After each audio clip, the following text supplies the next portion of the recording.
రండి.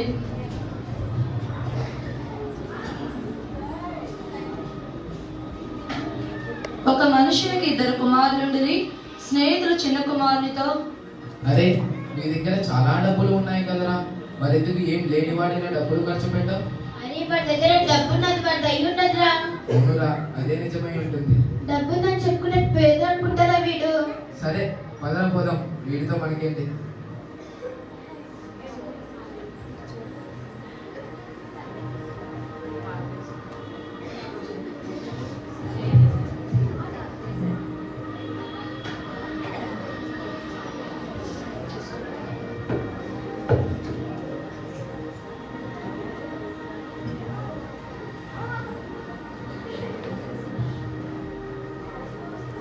పెద్ద కుమారుడు తన తండ్రితో, తండ్రి నేను పొలంలోకి వెళ్ళి సాయంకాలం వచ్చేదను. సరే నా కుమారుడా.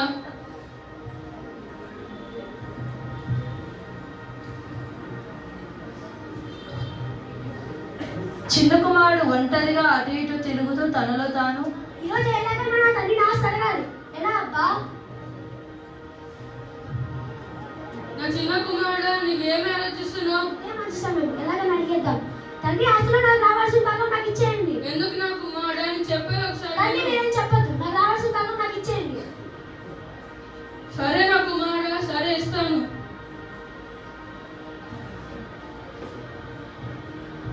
నా కుమారుడా, అవసరమైతే మళ్ళీ ఆలోచించు. నా తండ్రి నాకు ఇప్పుడే కావాలి. సరే నా కుమారుడా.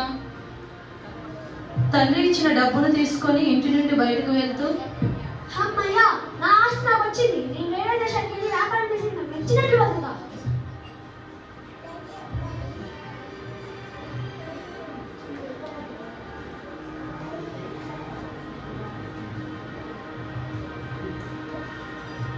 చిన్న కుమారుడు డబ్బు తీసుకొని వేరే దేశమునకు వచ్చాను. అక్కడున్న కొందరు వ్యక్తులను పిలిచి, అరే నా దగ్గర చాలా డబ్బు ఉందిరా, తిందాం తాగుదాం, నచ్చినట్టు చేద్దాం. సరేరా సరే, నీ దగ్గర డబ్బు ఉంది అన్నావుగా, మనకి నచ్చినట్లు చేద్దాం.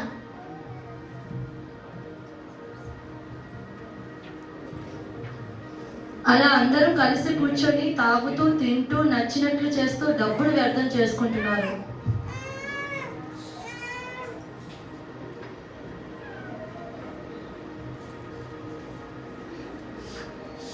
సరేరా, మేము రేపు వస్తాం. సరేరా. స్నేహితులందరూ వెళ్ళిపోయిన తర్వాత తన దగ్గర డబ్బులు చూచుకొనగా ఏమీ లేక, అయ్యో నా దగ్గర నుండి డబ్బంతా అయిపోయింది. ఇప్పుడు ఏం చేద్దాం? అరే నా దగ్గర నుండి డబ్బంతా అయిపోయింది రా, మీ దగ్గర కొంచెం ఉందారా? మా దగ్గర ఎక్కడ ఉంది? నీ దగ్గర ఉందని మేము నీ దగ్గరకు వచ్చాం. వీడి దగ్గర డబ్బంతా అయిపోయినట్టు, వీడితో మనకి పని లేదు, పద పోదాం. అయ్యో నా దగ్గర నుండి డబ్బంతా అయిపోయింది, ఇప్పుడు ఏం చేద్దాం? అన్న ఏం పర్వాలేదు, ఏదో పని పెట్టుకుంటా.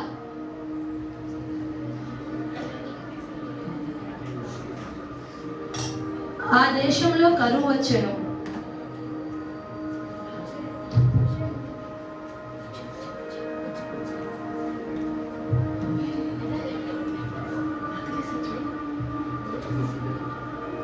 పని వెతుక్కుంటూ చిన్న కుమారుడు అక్కడికి వచ్చి,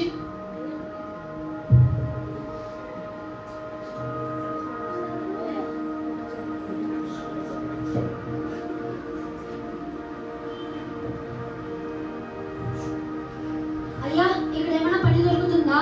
ఏంటి బాబు, పని కావాలా? ఈ దేశంలో కరువు వచ్చి మాకే పని లేదు, నీకేమి పని లేదు. పో.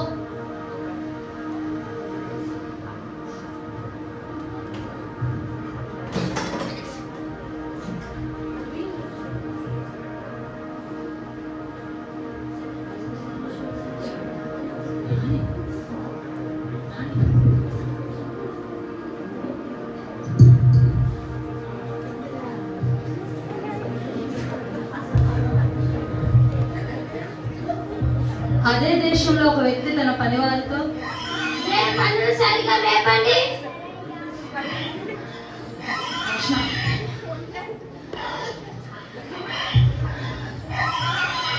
అయ్యా ఇక్కడ ఏమైనా పని దొరుకుతుందా? పని కావాలా?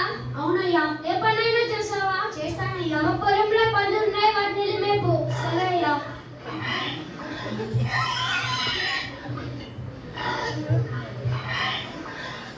అలా పందులు మేపుచుండెను. చిన్న కుమారునికి బాగా ఆకలి వేయగా, అబ్బా నాకు బాగా ఆకలి వేస్తుంది, ఏమైనా తినడానికి పెడతావేమో అడుగుతాను. అయ్యా నాకు బాగా ఆకలి వేస్తుంది, ఏమైనా తినడానికి పెడతారా? అయ్యో ఆకలిగా ఉందా? నా కాడ ఏమీ లేదే, ఇంకెవరైనా అడుగు. సరేండి అయ్యా.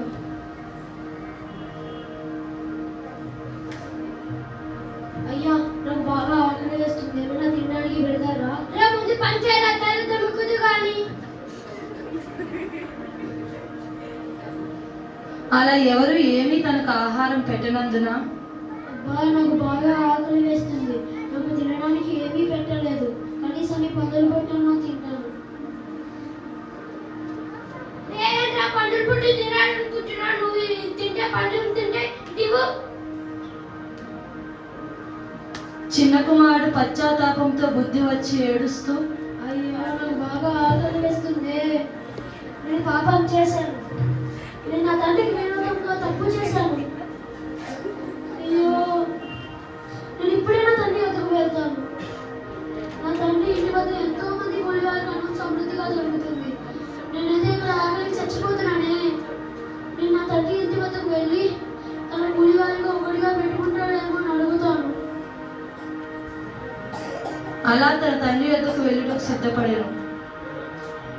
తండ్రి ఇక్కడ దీర్ఘంగా ఆలోచిస్తూ బాధపడుతూ, నా చిన్న కుమారుడా, నువ్వు ఎక్కడున్నావు? నీకోసం నేను చింతిస్తున్నాను అని బాధపడుతూ దూరంగా వస్తున్న చిన్న కుమారుని చూచి పరిగెత్తుకుంటూ వెళ్ళి నా చిన్న కుమారుడు వచ్చేసావా? హత్తుకొని మెడ మీద ముద్దు పెట్టుకుని, నా తండ్రి నేను పరలోకమునకు విరోధంగాను పాపం చేశాను, నేను నీ కుమారుడు అనిపించే యోగ్యుడను కాను. నా కుమారుడా, అలా అదనొద్దు నా కుమారుడా, నువ్వు ఏడవకు. రేలా రండి.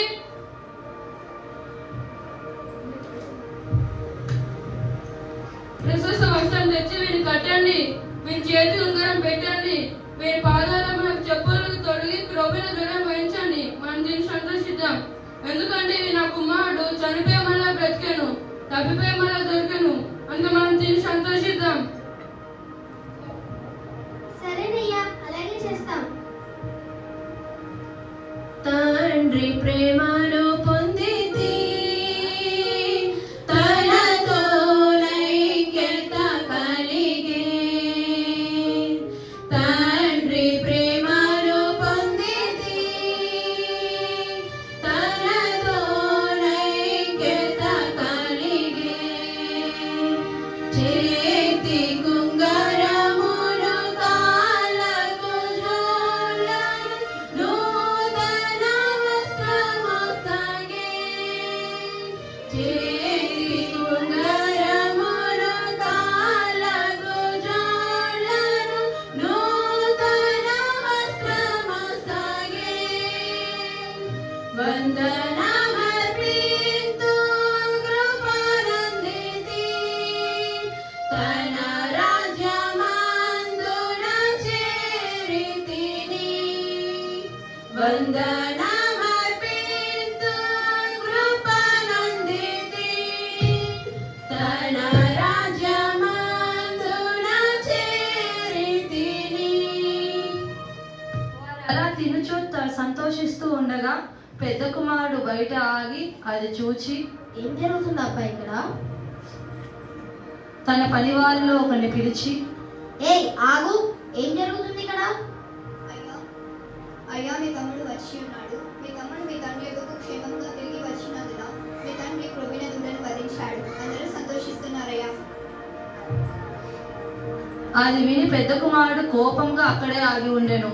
తండ్రి అది చూచి అతని యొద్దకు వచ్చి, నా పెద్ద కుమారుడా, అక్కడ అయిపోయావంటే లోపలికి రా. నా తండ్రి నేను ఈ నేలలో నీ సేవిస్తున్నానే, జ్ఞానం ఎప్పుడైనా విరిగానా? లేదు నా కుమారుడా. అయినను నా స్నేహితులతో సంతోషపడినట్లు నాకు ఎప్పుడు ఒక మేక పిల్లను ఇవ్వలేదు. అయితే నీ ఆశ విసుతో తినేసి నీ కుమారుడు రాగానే క్రొవ్విన దూడను వధించావు.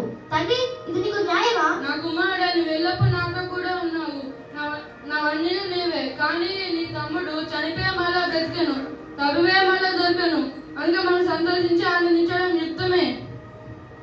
తప్పిపోయిన కుమారుడు ఏ విధంగా అయితే తప్పు చేసి తన తప్పును తండ్రి యొద్ద ఒప్పుకున్నప్పుడు తండ్రి ఎలాగైతే కనికరం చూపించి హత్తుకున్నాడో అలాగే మనము కూడా పాపము చేసి మన తండ్రి అయిన దేవుని యొద్ద నుండి దూరంగా ఉన్నట్లయితే తిరిగి మరలా మన పాపములను ఒప్పుకొని మన తండ్రి యొద్దకు వస్తే మన తండ్రి అయిన దేవుడు కూడా మనల్ని కనికరించి హత్తుకొని ప్రేమిస్తాడు.